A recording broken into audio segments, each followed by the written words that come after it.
هعرفكم النهارده طريقه للشاورما خطيره بتركات جميله ومن غير صعوبه في اي حاجه. اول حاجه هنقطع الفراخ قطع صغيره زي اللي احنا شايفينها، وهنحتاج معلقه صغيره من البهارات اللي هتظهر على الشاشه، وربع معلقه صغيره من الكزبره والكمون والجنزبيل والبصل البودر، ومعانا بصله وسط متقطعه شرايح. هنزل بالبصل مع الفراخ عشان يتبلوا معاها، ومعانا من معلقتين لثلاثه زبادي كبار على حسب كميه الفراخ معاكي، ومعلقه من الكاتشب كبيره، ومعلقة من دبس الرمان كبيرة، ونص ليمونة، ومكعب مرقة، ومعاه 3 معالق زيت كبار.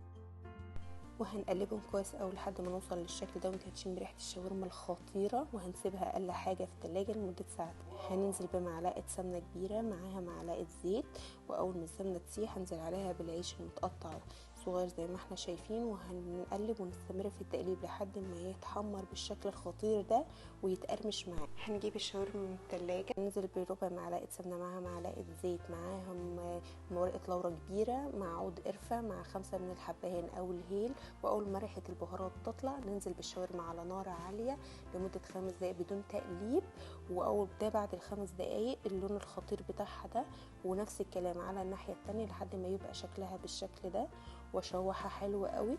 لو هتلاحظي التتبيله ماسكه في الفراخ، وحتى وانا بشوحها ما بينزلش منها اي حاجه، وزي ما انتم شايفين جوسي ومن غير ميه. وبحطت عليها معلقه كبيره من التوميه وقلبتها كويس قوي، كانت جوسي بدون ميه. العيش احتفظ بالقرمشه الخطيره بتاعته، وهي كانت طعمها خطير. جربوها تحبوها قوي.